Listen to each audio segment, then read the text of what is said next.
প্রয়াত রাজ্যের প্রাক্তন মুখ্যমন্ত্রী সচিন্দ্রলাল সিংয়ের মৃত্যু দিবস পালন করা হয়েছে।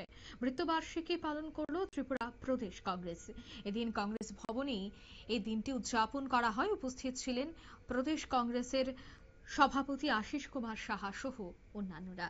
তারপর কর্মী সমর্থকদের নিয়ে এক আলোচনা সভারও আয়োজন করা হয়। প্রত্যেক বছরই প্রয়াত প্রাক্তন মুখ্যমন্ত্রী সচিন্দ্রলাল সিংহের মৃত্যুবার্ষিকী পালন করা হয় এবং ওনার জীবনী, ওনার এই দলের প্রতি শ্রদ্ধা এবং কিভাবে দলকে এগিয়ে নিয়ে গেছেন ওনার মতাদর্শ নিয়ে আলোচনা করেন।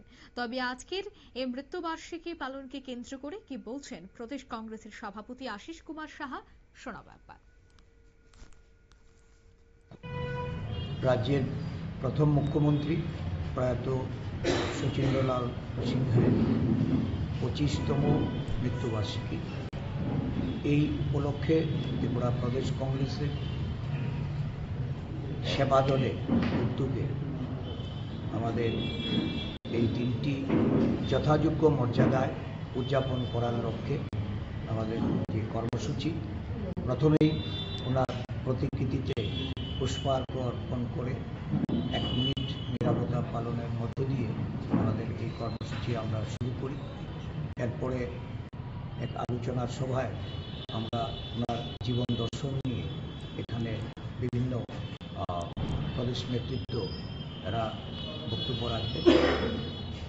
প্রয়াত সচিন্দ্রলাল সিংহ ছিলেন এই রাজ্যে জাতি উপজাতি সমস্ত অংশের মানুষের একজন প্রিয় মানুষ, যাকে সকলেই সচিন্দা হিসাবে ডাকতেন বা চিনতেন। ছোট বড় সকলের মধ্যেই উনি সচিন্দা নামে জনপ্রিয় ছিলেন।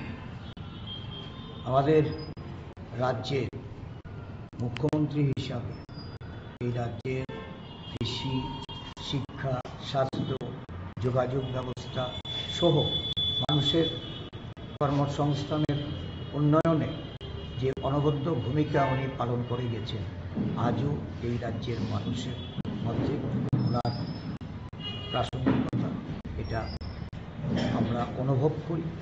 আমাদের উপলব্ধি যে বর্তমানে জাতি উপজাতির মধ্যে যে বিদ্বেষ তৈরির প্রচেষ্টা চলছে, ধর্মীয় উন্মাদনা, সাম্প্রদায়িক হাঙ্গামা, এগুলি রাজনৈতিক মুনাফা লুটার লক্ষ্যে একটা অশুভ শক্তি যে উন্মেষ, এটাকে যদি আমাদের প্রতিরোধ করতে হয়, মুছে ফেলতে হয়, তাহলে শচীনবাবু যে আদর্শ, তার জীবন দর্শনকে সামনে রেখে আমাদের সংকল্প গ্রহণ করতে হবে। এই দিনে একটা কথা না বললে হয় না, আমাদের পার্শ্ববর্তী রাষ্ট্র বাংলাদেশের মুক্তিকামী শক্তি যখন সেখানে গণতন্ত্রের স্বাদ পেতে তারা যখন আন্দোলন শুরু করে, যার পেছনে অকৃত্রিম যে ভূমিকা, এই ভূমিকা পালন করেছেন আমাদের সচিন্দ্রলাল সিংহ মহাশয়।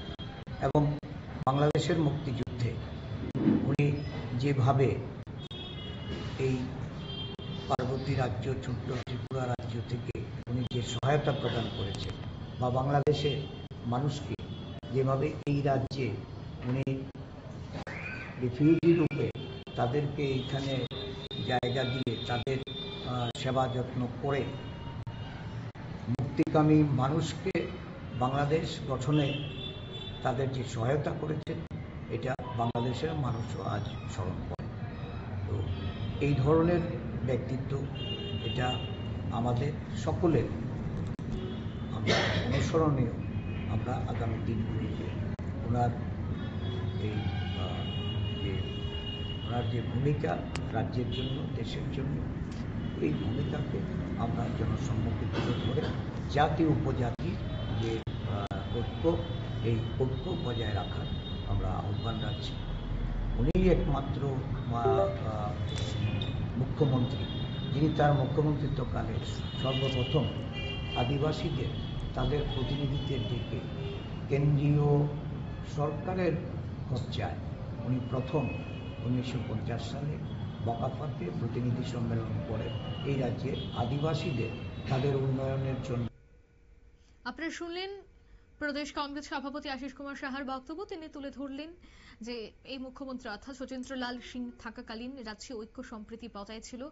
জাতি উপজাতিদের একত্রে এক সূত্রে বেঁধে কিভাবে রাজ্যকে এগিয়ে নিয়ে যাওয়া যায় সেই দিকেই তিনি কাজ করছিলেন এবং এবারও আজকের উনার মৃত্যুবার্ষিকী কেন্দ্র করে প্রদেশ কংগ্রেসের একটাই স্লোগান, জাতি ধর্ম বর্ণ ঐক্য নির্বিশেষে প্রত্যেকে মিলিয়ে যেন ঐক্যতা বজায় রাখে এবং আগামী দিনের পথ যেন সুগম হয়। নিয়ে নিচ্ছি ছোট্ট একটি বিজ্ঞাপন বিরতি, সঙ্গে থাকুন।